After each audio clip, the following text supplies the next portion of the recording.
Recordamos que esta programación está siendo transmitida en vivo y en directo por la TV pública, por Mega TV, también por UCL TV, llegando a más de 100 millones de hogares en Latinoamérica, Europa, Estados Unidos y Canadá. Por lo tanto, en honor al tiempo de televisión, como ustedes saben, tenemos que seguir al pie de la letra del programa. Por lo tanto, anunciaremos el siguiente panel, la siguiente mesa, que dará inicio a continuación. La misma mesa del panel lleva como título Políticas de Estado hacia la construcción de un ecosistema digital. Para el siguiente panel tenemos la distinguida presencia, quienes nos estará acompañando y honrando con su presencia en este escenario, de Joana Obando Bonilla, quien es diputada de la República de Costa Rica. Del mismo modo, nos acompaña el subsecretario de Telecomunicaciones de Chile, Claudio Araya San Martín. Asimismo, formará parte del siguiente panel el señor Alfredo de Luque, quien es senador de Colombia. Modera el siguiente panel Claudio Anabalón, director de Asuntos Públicos y Relaciones Institucionales de Entel Chile. Sean todos bienvenidos. Gracias a quienes se quedaron a escucharnos. ¿Esperamos que vuelvan o partimos nomás? Sí. Sí, que vuelve alguien. Sí. Perfecto. Bien, vamos a partir entonces. Bienvenidos a los panelistas de este panel, Políticas de Estado hacia la construcción del ecosistema digital. Yo los voy a invitar a ponernos en modo Copa América. Ya que estamos en Copa América y les fue también a Costa Rica ayer, los voy a invitar a poner y los voy a tomar las palabras que dijo José Jesús. Me voy a ahorrar el currículum de cada uno, pero sí los voy a nombrar por sus cargos. Como se da el sorteo de la Copa América. En el grupo A está representando a Colombia el senador Alfredo de Luque. En el grupo B está el subsecretario de Telecomunicaciones Claudio Araya de Chile. Y en el grupo C, Joana Obando Bonilla, diputada de la República de Costa Rica. Bienvenidos a los tres. Gracias por su tiempo y por compartir esta conversación con nosotros. Para poner en contexto la conversación, yo les quiero pedir inicialmente a cada uno, partiendo por la diputada, que nos hagan un pequeño diagnóstico. Hemos conversado de conectividad, de los desafíos del ecosistema, de la industria, pero sería bueno quienes nos ven desde las pantallas de Sertal y, por supuesto, quienes están presentes, un pequeño diagnóstico de cómo está la situación de acceso a Internet, por ejemplo, y conectividad en cada uno de los países, partiendo por usted, diputada. Bienvenida. Muchísimas gracias, muy buenas tardes a todas y todos los que se encuentran en este lugar. Y poniéndose en contexto de la Copa América, he de decir que Costa Rica ganó ayer, y era el chiste que andaba contando, ¿verdad? Costa Rica ganó ayer. Y me dicen, no, diputada, quedaron empate. Y yo, no. Un empate contra Brasil es un gane para Costa Rica, definitivamente. Ganamos ayer. Ese punto nos costó demasiado y, a ver, es Brasil y Costa Rica es minúsculo, ¿verdad? Pero bueno, ese es el chiste de la Copa América. Para mí es un placer estar aquí en Paraguay, un lugar hermoso con gente sumamente amable, y eso me alegra como latinoamericana, porque ciertamente a veces hay esas divisiones entre los países, pero la división se crea desde el pensamiento cuando nosotros mismos decimos, bueno, mi país es esto, mi país es aquel, pero hay un objetivo en común, y en el sector de la tecnología no es la excepción. ¿Cuál es el objetivo de nosotros como tecnólogos o apasionados de la tecnología? Desde diferentes posiciones de poder o decisiones como tomadores de decisiones. Y es ver a América Latina como un solo bloque unido para lograr objetivos en común. Inteligencia artificial, la economía digital, América Latina en el papel de un mundo ya no globalizado, sino un mundo interconectado, en donde la tecnología se ha convertido como ese ente disruptivo que es transversal a todo el desarrollo de la sociedad. En Costa Rica, nosotros formamos parte de la OCDE, es el país número 38 desde el 2021, es decir, Costa Rica en Centroamérica cuenta con una posición de privilegio, siendo un país de 5,5 millones de habitantes, un país minúsculo comparado con todos los países que forman parte de la OCDE, pero que ha logrado posicionarse en Centroamérica y no, por no decirlo, pues en América Latina. De hecho, comparado a Chile en cuanto al desarrollo, en economía, en educación, y menciono Chile porque siempre es como el marco de referencia para nosotros. Chile es un país que apunta y ha apuntado muy bien a lograr objetivos de una mejor calidad de vida para la población, y para nosotros es un gran referente. Nosotros tenemos en Costa Rica una cobertura con fibra óptica de un 88%, bastante alta en comparación con otros países de América Latina o de Centroamérica, y excluyo a Panamá porque Panamá nos ganan muchísimo, pero bueno, ahí vamos luchándola. Tenemos 96 personas de cada 100 habitantes en Costa Rica tiene acceso a telefonía móvil, y eso habla muy bien. Sí, bueno, ya escuché un 100, pero bueno, felicidades. Tenemos un 96 de cobertura. Tenemos un 65% de acceso a internet fijo, es decir, en cada casa de cada 100 viviendas tenemos un 65%. Y esos son números alentadores para nuestro país, porque el proceso de incorporación de la digitalización o del acceso al internet ha sido un proceso largo para nuestros países. Y yo pido que se pongan en el marco de Centroamérica. Recordemos que Centroamérica es una zona que ha sido convulsa por diferentes guerrillas o diferentes procesos antidemocráticos, y en ese contexto yo les pido que se ubiquen. Cuando Costa Rica logra tener una democracia de 75 años, una de las democracias a nivel mundial más estables de todo el mundo. Un país que no tiene ejército, y eso es un gran orgullo para nosotros como ticos, nos llaman ticos, no tenemos ejército, y se ha abanderado de la lucha al no tener ejército, que nuestro ejército es el sector educativo. Con esos números creo que Costa Rica toma posición. Falta mucho por hacer, tenemos grandes retos, y los grandes retos pasan por ejemplo, le comentaba a unas personas que tenemos un gran reto ahorita con el uso del espectro de las radiofrecuencias. ¿Por qué? Porque resulta que hoy es el día miércoles, el presidente va a anunciar qué hacer con las licitaciones para radiofrecuencias. Es decir, y el 28 de junio se vencen los procesos de licitación o la prórroga que se hace. Estamos a punto de un apagón que para nosotros nos asusta, pero no solamente por los sectores productivos del país, sino por los sectores más vulnerables. Un apagón en las radiofrecuencias involucra que vamos a quedar y vamos a dejar sin acceso al derecho más importante, o uno de los más importantes para las personas, y es el derecho a la información, el acceso a la información, el poder comunicar. Pero pareciera que a veces la visión y aquí hablo ya como política y me salgo un poco más de la parte técnica, cuando el político no tiene una visión o un norte claro hacia dónde se dirige su política digital o su política económica o su política social, nos encontramos tomando decisiones que son alejadas de la ciudadanía. ¿Por qué nos hacemos políticos? ¿O por qué estamos en posiciones de poder? Esa es la primera pregunta que nos deberíamos hacer. ¿Por qué y para qué? Y sobre todo, ¿para quién? Cuando nosotros tenemos el norte claro, es donde podemos hacer una política pública que llegue a las personas que realmente lo necesitan. Muchas gracias. Gracias, diputada.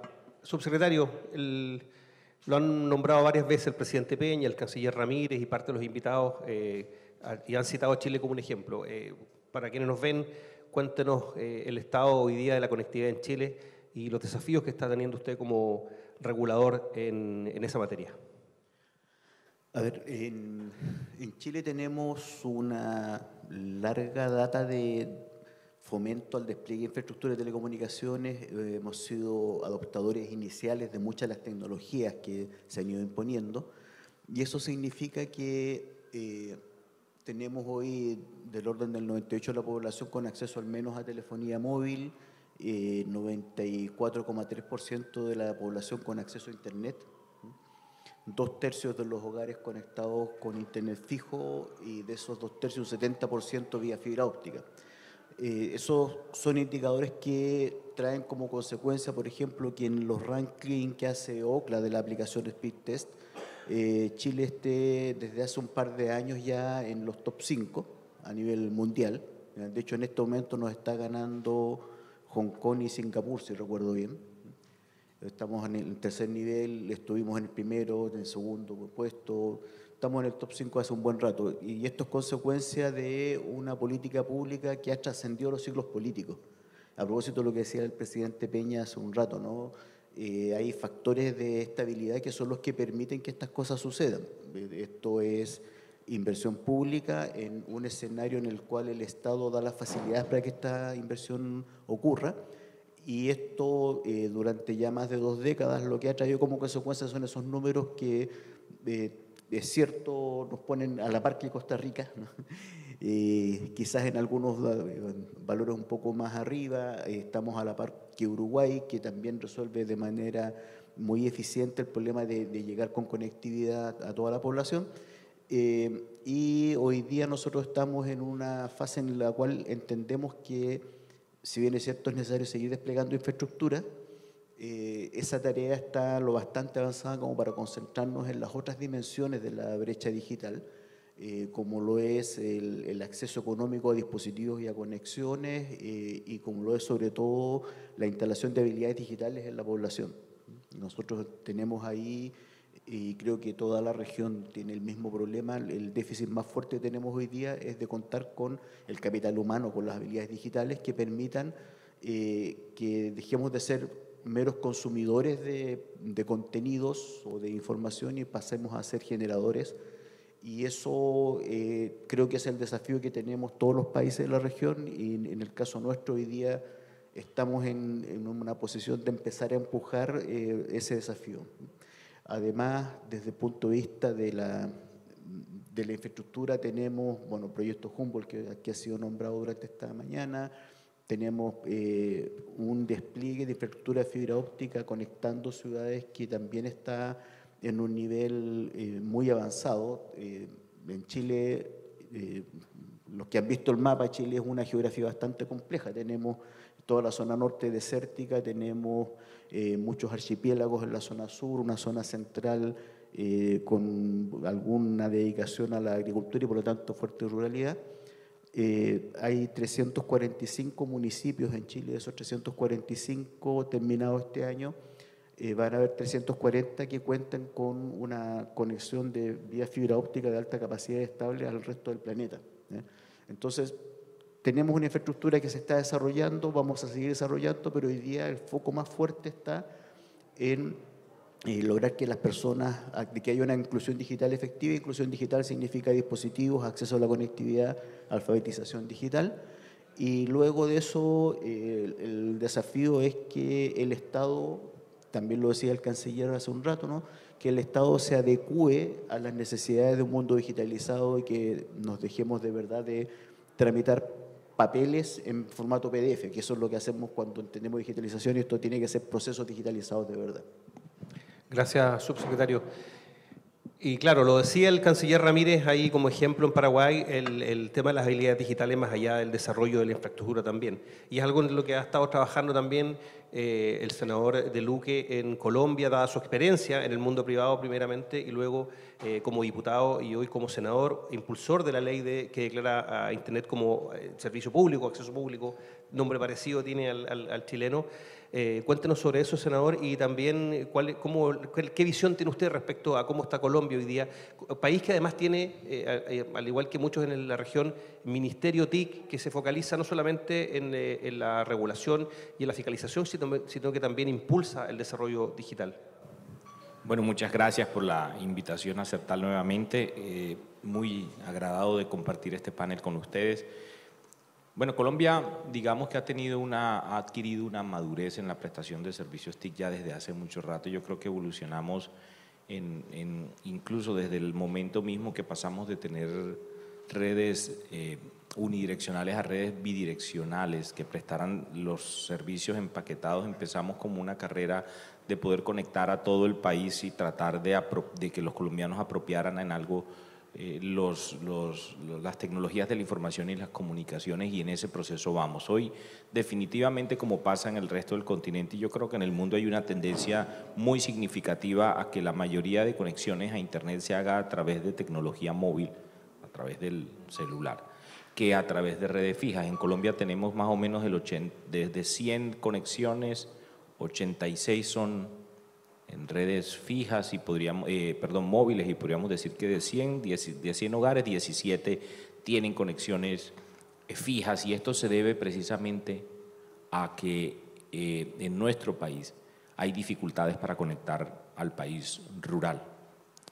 Y una de las principales razones por las cuales nos hemos demorado en ello es porque existen, así como existe aquí en Paraguay y en otros países también, dificultades al momento de adquirir las licencias o permisos necesarios para expandir redes de comunicación. Hace una semana, debo decirles que el 20 de julio, el último día de las sesiones que teníamos oficiales para esta legislatura, el Congreso, luego de 2 años de trámite, me aprobó un proyecto de ley que declara de utilidad pública. En términos, digamos, constitucionales, esto es muy importante, declara de utilidad pública el tendido de redes de comunicaciones en el país, tendido y despliegue de redes de comunicaciones en el país. ¿Y esto con qué sentido? Con el fin de que sea más expedito el trámite de imposición de servidumbres a los dueños de los bienes o de los inmuebles sobre los cuales pasan las redes de comunicaciones. Esto parecería ser algo minúsculo, pero tiene un calado muy importante en la medida en que los procesos que se van a surtir ahora ante las autoridades judiciales para llevar a cabo esa imposición de servidumbre, pues van a hacerse de manera más rápida. Y esto lo hacemos, digamos, copiándonos un sistema que existe ya desde hace muchos años en nuestro país para el despliegue de las redes de energía eléctrica y de servicios públicos, exactamente pues de agua potable en nuestro país. De esa manera, entonces, vamos a obviar requisitos para precisamente el despliegue de nueva infraestructura, lo cual se vuelve muy interesante y muy importante cuando pensamos también en que no solo estamos hablando de redes fijas, sino de redes móviles de cara a la adjudicación de licencias para la prestación de servicios de quinta generación móvil en nuestro país en diciembre del año pasado, y que, como todos saben, pues requieren de muchas más receptores o de antenas para su despliegue en nuestro país, en todas partes, pues. Entonces, digamos que ahí vamos en el materia de conectividad. Espero que con este proyecto y los planes que tiene el gobierno, pues esto pueda andar mucho más fácil, y obviamente estamos trabajando también de la mano de la empresa privada, no tanto como yo quisiera, pero sí estamos trabajando de la empresa privada con el fin de que se puedan formar a personas en habilidades y competencias digitales mucho más necesarias y mucho más conducentes para lo que de verdad está buscando la industria hoy en el mundo, con el fin de que Colombia también pueda apropiar esa conexión y no volverla simplemente conexiones, digo yo, de bajo rendimiento, que son aquellas conexiones que son simplemente para acceder a redes sociales o para digamos, buscar distracción, lo cual es bastante válido, pero también que sean conexiones que sirvan para generar ingresos, para poder esa apropiación tomarla con el fin de que podamos incluso llegar a ser un país que pueda exportar servicios que impliquen la generación de divisas para los colombianos. Pero para eso necesitamos apropiar mejor la tecnología,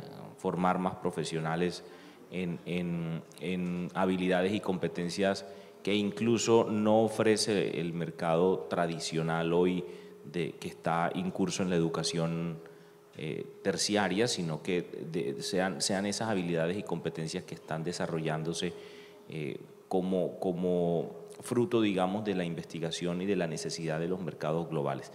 En ese proceso estamos, y creo pues que en los próximos años vamos a tener que concentrarnos mucho en ello. Gracias. Ahí ya terminado el primer tiempo, establecimos un diagnóstico, ¿verdad? Y hay puntos en común: habilidades digitales, desarrollo de infraestructura, mayor competencia en general.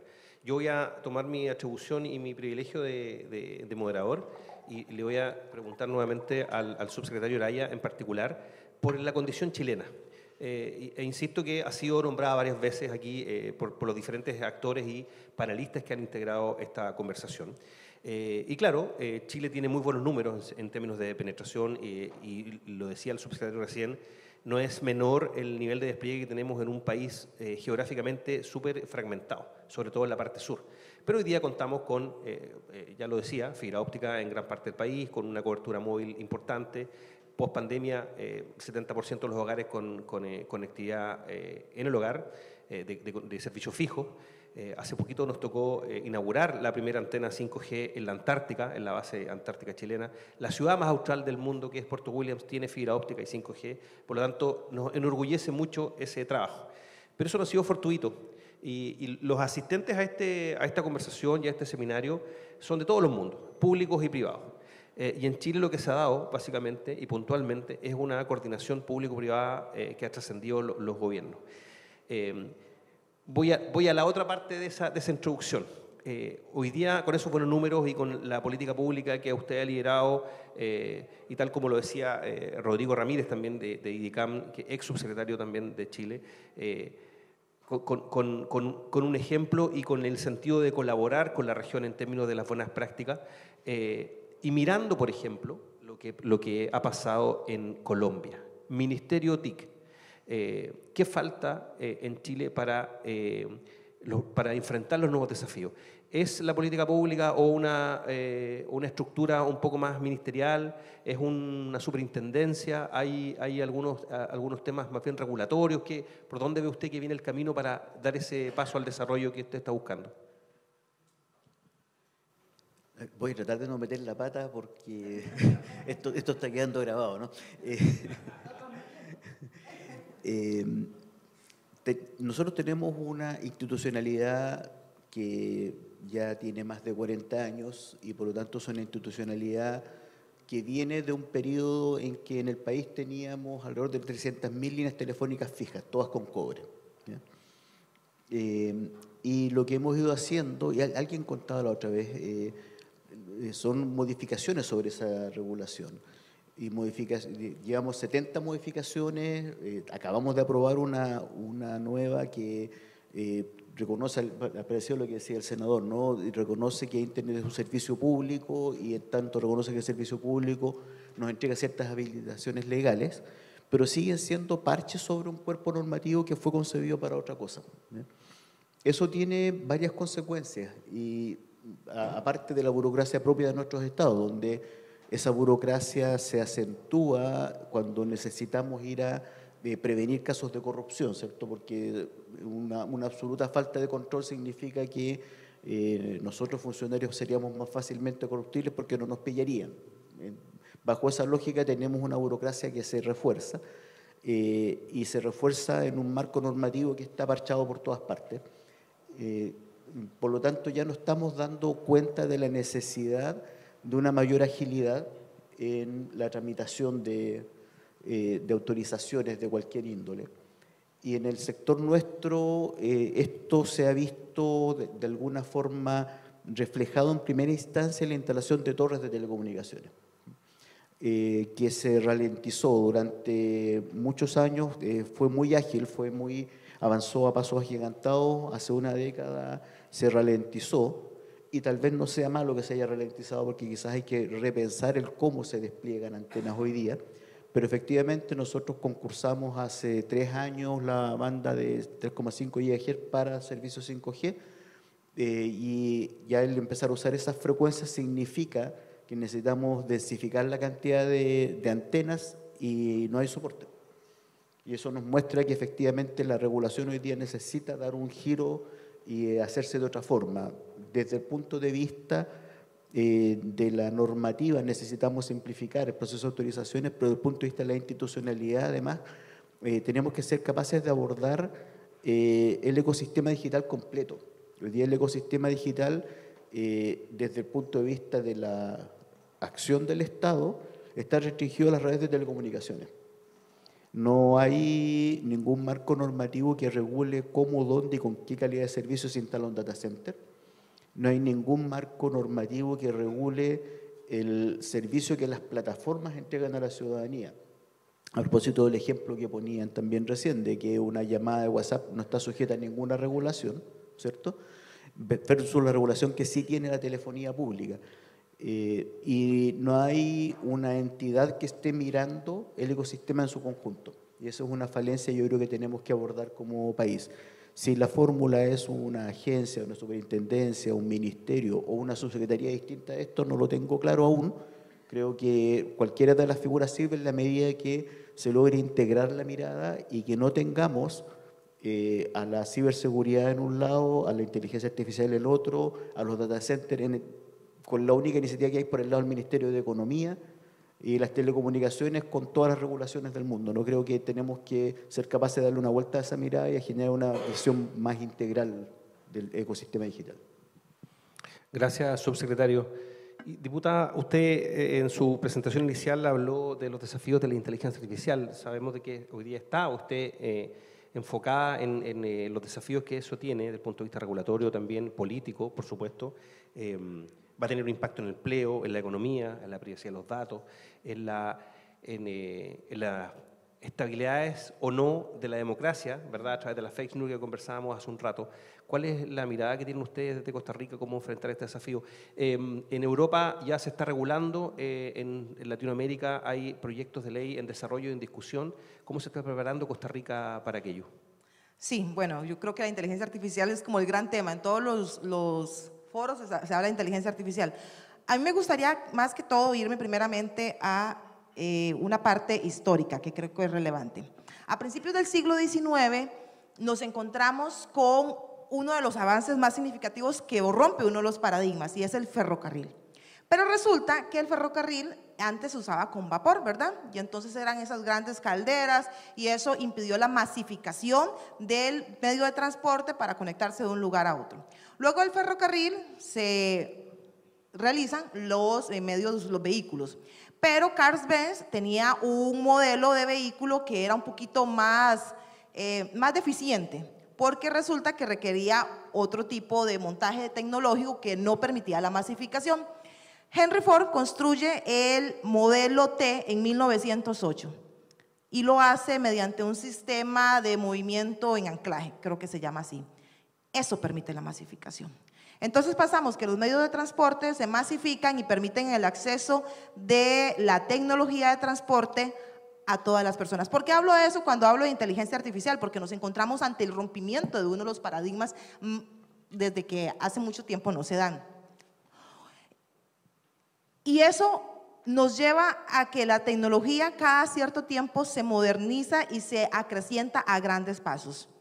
Antes, el ser humano en la prehistoria se reunía alrededor del fuego. Y nosotros, ese paradigma de reunirnos alrededor del fuego involucró que como sociedad avanzáramos y creáramos los vínculos sociales, papá, mamá, hijos, de todos alrededor del fuego y comenzáramos a pasar de ser nómadas a cazar, pasamos a sembrar y eso nos lleva a los grandes avances tecnológicos. Pasamos del sector agro, que es decir, el dominio de la materia.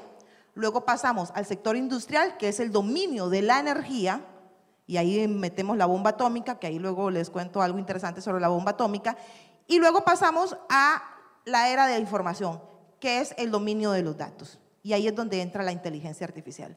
Es decir, hemos pasado por grandes olas tecnológicas, desde lo que veríamos ahora, lo más rudimentario, que es agarrar dos palitos y una piedra y hacer fuego, a estar hablando de lenguaje de aprendizaje profundo. Y eso es la inteligencia artificial.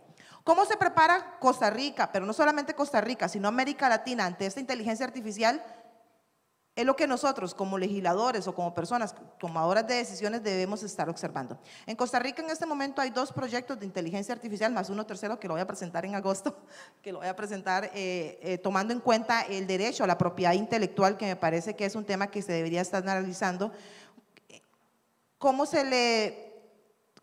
no se limita la innovación en inteligencia artificial, pero también cómo se protegen los derechos de las personas creadoras ante la inteligencia artificial? Y ahí es donde se pone muy interesante el asunto.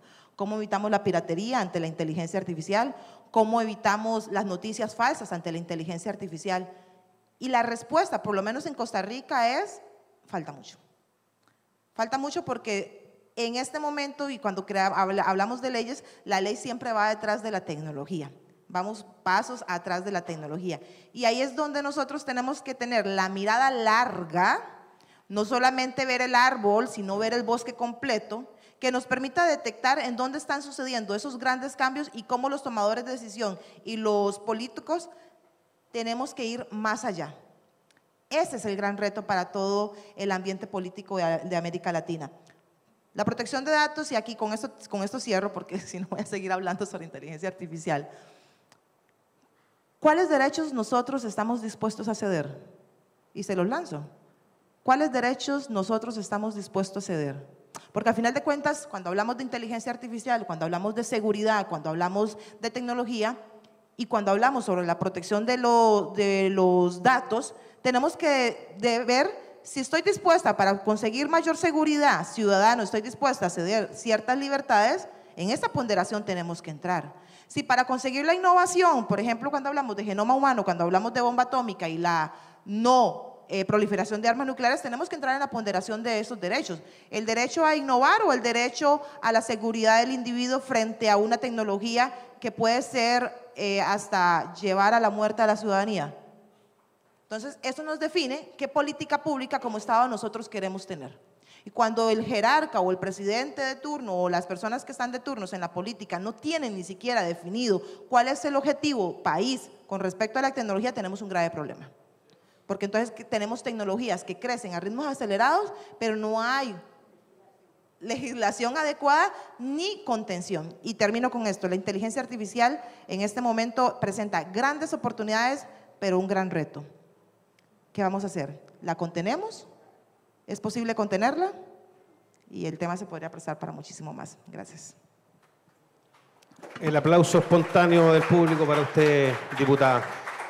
Senador, el Chief Officer de Telecom Argentina, Roberto Nobile, dijo hace un rato atrás, habló y se refirió en particular a la sostenibilidad de la industria, un tema que ha sido de la sostenibilidad de la industria, las telecomunicaciones y la tecnología. Ha sido recurrente en los últimos foros de conversación. Y usted, desde su rol, ha hablado varias veces de la necesidad de promover la competencia, es decir, más operadores, más actores en el ecosistema digital. Y también ha hablado sobre la proliferación de normas respecto al ecosistema digital. ¿Cómo se equilibra el desarrollo, el impulso de más, entendiendo que usted también tuvo una experiencia en el mundo privado, cómo se equilibra esa mirada en términos de mayores incentivos, pero también respetando esa proyección de sostenibilidad que tiene la industria? Colombia y Chile tienen un caso particular en común de un operador que tuvo una insostenibilidad financiera que generó ahí un problema. Por lo tanto, ¿cómo se impulsan políticas públicas, pero también en virtud del desarrollo de la industria de las telecomunicaciones? Bueno, el panorama de Colombia hoy no es fácil. Hoy, por ejemplo, tenemos un operador móvil que vuelve y entra a reorganización financiera. Tenemos dos operadores que tuvieron que unirse para poder acceder a las licencias 5G, porque independientemente cada uno por su lado no lo podía hacer. Y tenemos otro operador que genera utilidades, que las va reinvirtiendo, pero que yo creo que eso en cualquier momento puede empezar a generar, digamos, incertidumbre dentro de los mismos accionistas. En el mercado móvil la situación es esa. Tenemos un operador brasilero que ganó la licencia también de 5G que yo no lo veo operando, no es mi percepción personal. En un mercado tan complejo no los veo donde ellos van a acceder a un mercado tan complicado como el que sucede actualmente. Y hemos visto pues que hay varios factores que influyen en que eso esté sucediendo y no hay definición de quienes deben tomar las definiciones sobre políticas públicas importantes. Yo creo que en nuestros países, en muchos de los puntos que hemos tocado, no necesariamente significa que debamos expedir nueva regulación. Yo creo que también incluso debemos pensar en desregular y tener claro que si bien es cierto, por ejemplo, en el tema de inteligencia artificial, como decía la diputada, es algo que digamos, aún muchos no hemos todavía comprendido su dimensión hasta dónde puede llegar. Yo creo que antes de expedir nueva regulación debemos revisar la que tenemos a ver si es suficiente con ella. Y nosotros en Colombia, en el caso, por ejemplo, colombiano, tenemos cierta madurez en la regulación que a mí me permite por lo menos estar tranquilo. Tenemos una regulación de protección de datos que es moderna, se expidió en el año 2012, si no estoy mal, yo fui ponente de esa ley, pero no me acuerdo ya si fue 2012 o 2013. Tenemos un código penal en donde están establecidas conductas punibles que tranquilamente pueden aplicarse en estos escenarios. Tenemos unos reguladores que tienen la capacidad para tomar decisiones en cuanto a protección de la intimidad. Adicionalmente, tenemos una legislación robusta en materia de competencia que nos permite también tomar decisiones en ese sentido. Lo que no tenemos en Colombia y lo que creo que es necesario y que no hemos podido avanzar por situaciones políticas complejas que están en estos momentos en el país es en la Agencia de Ciberseguridad, lo cual es absolutamente fundamental para poder coordinar los esfuerzos que se hagan con el fin de evitar o por lo menos minimizar los ataques que se presenten incluso utilizando inteligencia artificial. Hay dos tipos escuchaba esto en Panamá hace 2 meses que habían 2 tipos de empresas o de entidades, aquellas que han sido atacadas, han tenido ataques y violación de sus sistemas de seguridad digital y hay otras que van a ser atacadas, es decir, todas van a sufrir ataques. Pero si nosotros tenemos una coordinación efectiva y una entidad que se encargue de ello, de educar a la ciudadanía también y de prevenir que esto suceda, en mayor medida pues vamos a seguir avanzando en el camino correcto. El mercado en Colombia no está bien, eso lo he venido diciendo yo desde diciembre de este año, no está bien, a pesar de que creamos que se tiene una buena, digamos, es un mercado maduro que ha tenido los ingredientes que dije en mi anterior intervención, pero hoy en estos momentos necesita de mucha atención. Tenemos una tarifa que es de las más bajas de la región. El ARPU de las empresas de comunicaciones es alrededor de $11. Yo diría que aquí en Paraguay está alrededor de los 17. Y eso hace pues que no sea un mercado atractivo para la inversión. Al final del camino yo creo que el mercado se va a regular solo, pero vamos a necesitar de la intervención del ministro de TIC urgente con el fin de que miremos el panorama de lo que está pasando con las empresas y qué se necesita hacer para que esto no se vuelva endémico y resultemos siendo nosotros un mercado que logró una madurez, de un mercado que logró una madurez a un mercado que puede resultar afectando los planes que tenemos en todas las instancias de poder conectar a más colombianos, apropiar la tecnología y generar ingresos para las familias. Gracias, senador. La otra cara de la moneda, subsecretario. Desde Chile, las oportunidades para la región a través del cable Humboldt. Yo creo que hay que mirar el dibujo completo, ¿no? Nosotros, las actividades del mundo físico se han ido trasladando al mundo digital. En la medida que estas actividades se trasladan al mundo digital, tenemos una sociedad digital dentro de la cual la economía digital juega un rol, y el desarrollo de una economía digital, y yo creo que el presidente Peña lo dijo muy claramente, el desarrollo de una economía digital nos obliga a tener una base de conectividad superior a la que tenemos hoy día. O sea, si vamos a estar generando servicios digitales en la región, para que esos servicios puedan llegar a los usuarios de esos servicios, a los consumidores, es obligatorio tener una mejor infraestructura de comunicaciones. Eso significa que la región esté mejor interconectada y que además tenga una buena red de conexiones con el resto del planeta. Tenemos cables que nos unen con África, Brasil, Angola, ¿cierto? Tenemos cables que nos unen con Europa, cables que nos unen con el hemisferio norte, con Estados Unidos y otros países de la región, mediante los proyectos submarinos, ¿cierto?, que recorren tanto el Pacífico como el Atlántico, y hoy día no existe un cable que conecte el Pacífico Sur. Ese es el rol que va a jugar Humboldt, ¿no? Es cómo llegamos con nuestros servicios digitales a Oceanía y luego a Asia a través de esta infraestructura que se va a desplegar. Eso, para lo que se genera en Chile, la verdad es que queda sobrado. Lo que necesitamos es que todo lo que se genera en el continente salga a través de esta nueva ruta hacia los países que deberían consumir nuestros servicios y no al revés. Hoy día nosotros somos solo consumidores, no tenemos que revertir esa medida, pero además tenemos que tener una infraestructura habilitante que nos permita la venta de servicios a nivel global. Gracias. ¿Estamos bien con el tiempo? Perfecto. Entonces, muy brevemente, un mensaje final en términos de cada país, qué desafíos tienen para ir cerrando este panel, partiendo por usted, diputada. Sí, las mujeres primero, ¿verdad? Me has dado todas las preguntas primero. Hay que disminuir la brecha digital. Creo que toda la América Latina estamos padeciendo de eso, porque es en esa disminución de las brechas digitales, potenciando la educación, es donde realmente lleguemos a las poblaciones más vulnerables. Si queremos una América Latina inclusiva, resiliente, en donde se posicione no solamente cada país de forma individual, sino en un solo bloque, vamos a lograr poder competir con los grandes. Y cuando hablo con los grandes, poder competir a nivel mundial. En un mundo interconectado no podemos seguir siendo islas, tratando de salir adelante cada uno de forma individualizada, sino que tenemos, como decía anteriormente, tener la mirada larga hacia dónde se dirige el mundo, hacia dónde se dirige la economía, que es la que mueve al mundo al final de cuentas, y hacia dónde nosotros queremos posicionar a cada ciudadano en nuestros países.